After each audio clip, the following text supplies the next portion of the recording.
మళ్ళీ చెప్తున్నాను, ఢిల్లీ నుంచి ఇస్లామాబాద్ కి సంకేతాలు వెళ్తున్నాయి. ఖచ్చితంగా చాలా క్లియర్ కట్ గా ఈ సంకేతాలు వెళ్తున్నాయి. ఏం జరగబోతుంది అనేది పాకిస్తాన్ ఊహల్లోనే వాళ్ళు ఏ రకంగా ఊహించుకుంటారో వాళ్ళకే తెలియాలి. సో ఆ రకంగా ఈ భేటీ అయితే ప్రస్తుతం కొనసాగుతోంది. అంటే పొలిటికల్ అఫైర్స్ కమిటీ మీటింగ్ కావచ్చు, ఆ తర్వాత ఎకనామిక్ అఫైర్స్ కమిటీ మీటింగ్ కి సంబంధించి రెండు అంశాలు కూడా చాలా తీవ్రమైన చర్చ జరుగుతోంది.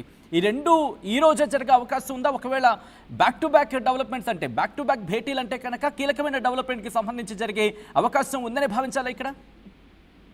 ఎస్, ఖచ్చితంగా. ఎందుకంటే ఇప్పుడు తర్వాత రాజకీయ వ్యవహారాల కేబినెట్ కమిటీ కూడా సమావేశం జరగబోతుంది. దాంట్లో ఇప్పుడు రవాణా మంత్రి, ఆరోగ్య మంత్రి, వ్యవసాయ మంత్రి, రైల్వే మంత్రి వీళ్ళంతా కూడా హాజరవుతున్నారు. ముఖ్యంగా సిసిఎస్ లో ప్రధానితో పాటు ఇటు రక్షణ మంత్రి, హోంమంత్రి, ఆర్థిక మంత్రి, విదేశాంగ మంత్రి వీళ్ళందరూ ఉన్నారు ఆల్రెడీ సిసిఎస్ లో.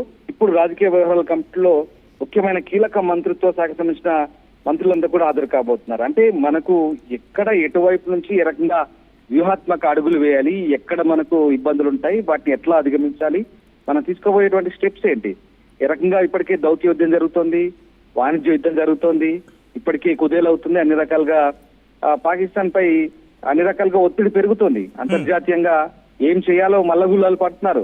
ఇవన్నీ కూడా ప్రస్తుతం మరి మనం రేపు జరగబోయేటువంటి కేబినెట్ భద్రతా వ్యవహారాల కమిటీకి సంబంధించినటువంటి కర్టెన్ రైజర్ లాగా మనం వీటిని చెప్పుకోవచ్చు.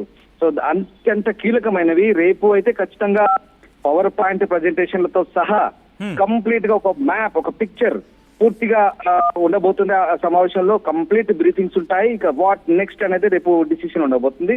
సో ఆ రకంగా దానికి ముందు ఇప్పుడు ఈ జరుగుతున్న సమావేశాలు అయితే ఢిల్లీలో కంటిన్యూగా నేషనల్ క్యాపిటల్ ఢిల్లీలో ప్రస్తుతం ఈ సమావేశాలు అయితే కంటిన్యూగా కొనసాగుతున్నాయి. సో ఏ రకంగా మనం ముందుకెళ్ళాలి, ఇప్పటికే పాకిస్తాన్ ని దౌత్య దెబ్బ చూపించాం, సింధు జలాల ఒప్పందంతో పాటు వీసాలు రద్దు చేశాం, బార్డర్లు మూసేశాం, అన్ని రకాలుగా ఇబ్బందికర పరిస్థితులు అయితే ప్రస్తుతం వాళ్ళకు సాధారణంగా అయితే అంటే నార్మల్ సిచ్యువేషన్ అయితే కనుక ఇలా బ్యాక్ టు బ్యాక్ భేటీ ఉండే అవకాశం ఉంటుందా అనేది బిగ్గెస్ట్ క్వశ్చన్ మార్క్. సో ఈ బ్యాక్ టు బ్యాక్ మీటింగ్స్ ని ఎలా చూడాలి రామ్దాస్? డెఫినెట్ గా అంటే బ్యాక్ టు బ్యాక్ మీటింగ్లకు ఎందుకు ఇంత ప్రాధాన్యత ఉంది? ఇప్పుడున్న ఉద్రిక్తల నేపథ్యంలో ఖచ్చితంగా అంటే మనము ఏదో ఒక నిర్ణయం తీసుకోవాల్సిన సమయం ఆసన్నమైంది. భారత పౌరులంతా కూడా అదే కోరుతున్నారు. భారతీయులంతా ముక్త కంఠంతో కోరుతున్నారు. ఈ ఉగ్రదాడికి సమాధానం చెప్పాలి. ఒక్కసారి మీరు లైన్ లోనే ప్రయత్నించండి. ఇంట్రెస్టింగ్ డెవలప్మెంట్ కి సంబంధించి మాట్లాడుకుంటున్నాం. వార్ బ్రేకింగ్ లో బిగ్గెస్ట్ బ్రేకింగ్ న్యూస్. ఇంతవరకు మీరు ఆ మీటింగ్ ని కనుక చూస్తుంటే ప్రధాని మోదీ, ఎన్ఎస్సీ అజిత్ దోవల్, అలాగే త్రివిధ దళాధిపతులు, అలాగే సిడిఎస్ అనిల్ చౌహాన్ వీళ్ళు మాత్రమే మనకు కనిపించారు. కొద్దిసేపటి క్రితం హోంమంత్రి అమిత్ షా కూడా ఈ భేటీకి హాజరైనట్టుగా తెలుస్తోంది. మీరు చూడొచ్చు ఎంత ఇంట్రెస్టింగ్ గా జరుగుతోంది, ఎంత ఆసక్తికరంగా జరుగుతోంది, ఎంత డీప్ గా జరుగుతున్న డిస్కషన్స్. అంటే కనుక కీలకమైన డెవలప్మెంట్ మనం ఎక్స్పెక్ట్ చేసే అవకాశం ఉంది. అంటే ఏదైనా కీలకమైన డెవలప్మెంట్ ఉండే అవకాశం ఉందని కూడా ఎటువంటి అతిశక్తి లేదు. ప్రధాని మోదీ అధ్యక్షతన కీలక భేటీ జరుగుతోంది. గంటన్నర పాటుగా ఈ భేటీ జరుగుతోంది. గంటన్నర పాటు కొనసాగింది సమావేశం. ఈ సమావేశం ఇంకా పూర్తవుతుంది అనుకున్న సందర్భంలో మీరు చూస్తున్నారు కీలకమైన డెవలప్మెంట్. హోంమంత్రి అమిత్ షా ఇప్పుడే అక్కడ అడుగు పెట్టారు. ఆ భేటీకి వెళుతున్న ఆ విజువల్ మీరు చూడడం జరుగుతోంది. త్రివిధ దళాధిపతులు, అలాగే నేషనల్ సెక్యూరిటీ అడ్వైజర్ వీళ్ళందరూ కూడా ఉన్న పరిస్థితి. ఈ నిమిషంలో ఆయన అక్కడికి చేరుకోవడం వెనకాల కారణం ఏమై ఉండొచ్చు? ఇన్ఫాక్ట్ చూస్తూ ఉంటాం, ఒకవేళ మీటింగ్ ప్రారంభంలోనే ఉండుంటే కనుక ఒక డెవలప్మెంట్కి సంబంధించి ఉంటుంది. కానీ దాదాపుగా ఎండకు వచ్చింది అనుకున్న తరుణంలో ఆయన ఎంటర్ అవ్వడం వెనకాల ఆంతర్యం ఏమై ఉండొచ్చు? ఎటువంటి బిగ్ డెవలప్మెంట్ ఉండొచ్చు? మరీ ముఖ్యంగా బ్యాక్ టు బ్యాక్ ఇటు political affairs committee meeting, at the same time economic affairs కమిటీకి సంబంధించి మీటింగ్, ఇవన్నీ కూడా స్కెడ్యూల్ అయి ఉన్నాయి అన్న నేపథ్యంలో ఏం జరిగే అవకాశం ఉంది? దాంతోపాటు సిసిఎస్కి సంబంధించి కూడా భేటీ జరుగుతుందా? ఎందుకంటే ఒకవేళ ఈ భేటీలన్నీ ఆంతర్యం కనుక అదే అయితే కనుక ఇక్కడ డిస్కషన్ జరిగే అవకాశం ఉంటుంది. అప్పుడు సిసిఎస్ మీటింగ్కి సంబంధించి బహుశా జరిగే అవకాశానికి సంబంధించి మనం పూర్తిగా కొట్టిపారేయలేం. బట్ ఈ రోజు ఈ క్షణానికి అమిత్ షా భేటీకి హాజరవడం ఆఖరి నిమిషంలో కారణం ఏమై ఉండొచ్చు తెలుసుకునే ప్రయత్నం చేద్దాం. మా ప్రతినిధి రామ్దాస్ అప్డేట్స్ అందించేందుకు ఫోన్ లైన్లో కంటిన్యూ అవుతున్నారు. రామ్దాస్, ఆఖరి నిమిషంలో అమిత్ షా అడుగు పెట్టడం వెనకాల కారణం ఏమై ఉంటుంది? సచిన్, ఒక మాట చెప్తాను. అంటే ప్రధాని నివాసంలో లోక్ కళ్యాణ్ మార్గంలో జరుగుతున్నటువంటి ఈ భేటీకి వరుసగా అందరూ ముఖ్యులంతా హాజరవుతున్నారు. దీనికంటే ముందు ఒకటి చెప్తాము, ఢిల్లీలో ఏం జరుగుతుంది. నేషనల్ క్యాపిటల్ ఢిల్లీలో సౌత్ బ్లాక్ ఎంత బిజీగా ఉందో ఒకసారి మనం అర్థం చేసుకోవాలి. సౌత్ బ్లాక్ నుంచి ఎలాంటి వ్యూహాలు వెళ్తున్నాయి, ఏం జరుగుతుంది? ముఖ్యంగా సెంట్రల్ సెక్రటరియట్ లో ఉన్నటువంటి సౌత్ బ్లాక్ లో, ప్రధానమంత్రి కార్యాలయంలో, మినిస్ట్రీ ఆఫ్ ఎక్స్టర్నల్ అఫైర్స్ లో, డిఫెన్స్ మినిస్ట్రీలో ఏం జరుగుతోంది, ఎలాంటి వ్యూహాలు వెళ్తున్నాయనేది మాత్రం ఖచ్చితంగా దాయాది దేశం శత్రువైనటువంటి పాకిస్తాన్ కు ఇప్పటికే అర్థమై ఉంటుంది. పాక్ వెన్నులో వణుకు పుడుతోంది. ముఖ్యంగా ఇక్కడి నుంచి అంటే చాలా ప్రాధాన్యత ఉంది. కేవలం కేబినెట్ కమిటీ ఆన్ సెక్యూరిటీ వరుసగా వారంలో 2వ భేటీ రేపు జరగబోతుంది. దానికంటే ముందు డిఫెన్స్ సంబంధించినటువంటి ఫోర్సెస్ హెడ్స్ అంతా కూడా హాజరవుతున్నారు. అలాగే జాతీయ భద్రతకు సంబంధించినటువంటి ఏ అంశంలో కూడా ఎక్కడ కాంప్రమైజ్ అవ్వడానికి ఛాన్స్ లేదు. ఇక్కడ మనకు అర్థమవుతుంది. ఇక ముఖ్యంగా పాకిస్తాన్ ను రక్షణ పరంగా దెబ్బ కొడుతూనే దౌత్యపరంగా ప్రపంచ దేశాల ఎదుట ఇరుకున పెట్టే పని చేస్తాం. ఇందాకే ఐక్యరాజ్య సమితిలో యువజన పటేల్ ఎండగట్టింది. ప్రపంచ దేశాల ప్రతినిధుల ముందు ఇప్పటికే పూర్తిగా పాకిస్తాన్ ను ఏం జరుగుతుంది, పాకిస్తాన్ బుద్ధి ఏంటో వక్ర బుద్ధి ఏంటో అక్కడ చెప్పే ప్రయత్నం చేస్తున్నాం. ఆ రకంగా ఏ వేదిక దొరికినా, ఏ ఛాన్స్ దొరికినా, ఏ రకమైన అవకాశం ఉన్నా ఇక మనం వాళ్ళకి ఏ రకంగా సమాధానం చెప్పాలో చెప్పే పరిస్థితి ఆసనమైంది. నిజంగా అంటే సామాన్య ప్రజలంతా కూడా చూస్తున్నారు, వార్తలంతా చూస్తున్నారు ఏం జరుగుతుంది, ఇండియా పాకిస్తాన్ మధ్య ఎలాంటి సిచ్యువేషన్ ఉంది, ఏం జరగబోతుందని కూడా చాలా మంది దేశ ప్రజలు ఉత్కంఠగా ఎదురు చూస్తున్నారు. కానీ భారత్ ముఖ్యంగా ప్రధాని మోదీ నేతృత్వంలో ఇప్పుడున్నటువంటి పరిస్థితుల్లో చాలా నిర్మాణాత్మక నిర్ణయాలు తీసుకోబోతుంది, చాలా క్రియాశీలక నిర్ణయాలు తీసుకోబోతుంది.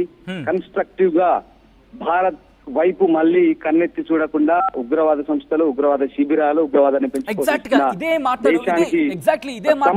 ఇటు డైరెక్షన్స్ ఇచ్చినట్టుగా తెలుస్తోంది ప్రధాని మోదీ. త్రివిధ దళాలకు ఉగ్రవాదం పూర్తిగా అంతమైపోవాలి, ఇప్పుడు తీసుకుని అడుగుతూ ఉగ్రవాదం పూర్తిగా మట్టి కలిసిపోవాలి, మట్లో కలిసిపోవాలి అని అంశానికి సంబంధించి భావోచ్చరాన్ని మాట్లాడినట్టుగా తెలుస్తోంది. సో ఇప్పుడు ఈ పరిణామాలను ఎలా చూడాలి రామ్దాస్? రైట్, మోదీ ఒకటే అన్నారు, మనము మధుబన్లో బీహార్ లో జరిగినప్పుడు మిట్టి మేము మిలాదేంగే అన్నారు. ఖచ్చితంగా ఎంత ఆవేదనతో అన్నారు ఒకసారి అర్థం చేసుకోండి.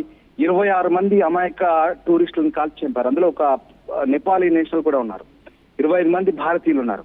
ఇదొకటి అంటే దీంతో ఆగిపోయేలా లేదు వీళ్ళని ఉపేక్షిస్తే. ఎందుకంటే ఆ పుల్వామా ఘటనలో అక్కడ జవాన్లను పొట్టన పెట్టుకున్నారు. మళ్ళీ పెహల్గాం ఘటన, ఇలాంటి ఘటనలు మళ్ళీ పునరావృతం కావద్దు.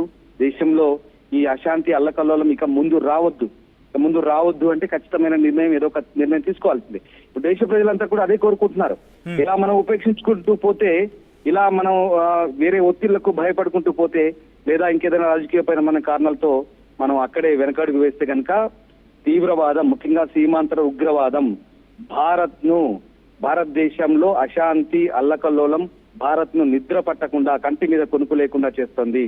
ఇప్పుడు దానికి చెక్ పెట్టాలి, ఇక ఎండ్ కార్డు వేయాలంటే ఖచ్చితంగా ఏదో ఒక ఖచ్చితమైనటువంటి బలమైనటువంటి నిర్ణయం తీసుకోవాలనే దృఢ నిశ్చయంతో ప్రభుత్వం ఉంది. దానికి సంబంధించిన సమావేశాలు ఇప్పుడు ఢిల్లీలో కంటిన్యూ అవుతున్నాయి. జస్ట్ రేపటిదాకా ఆగండి. రేపు సిసిఎస్ సమావేశంలో రేపు ఇంకా ఎలాంటి కీలక నిర్ణయాలు ఉంటాయన్నది దేశం అంతా ఎదురు చూస్తుంది. రైట్, పాకిస్తాన్ రెడీగా ఉండు, దీపావళిని టేస్ట్ చేద్దు. కానీ పాకిస్తాన్లో దీపావళి నువ్వు ఇంతవరకు ఎలా చేసుకున్నావో తెలీదు. ఈ దీపావళి మాత్రం నీకు పంప రేగిపోద్ది, మామూలుగా ఉండదు. ఇంకా ఒక్కొక్కటి భారత్ నుంచి వస్తూ ఉంటే అన్నాడు కదా మీ వాడేదో, మీ రక్షణ శాఖ మంత్రి, మీ విదేశాంగ మంత్రి, మీ రైల్వే శాఖ మంత్రి రక్తం పారిస్తారా?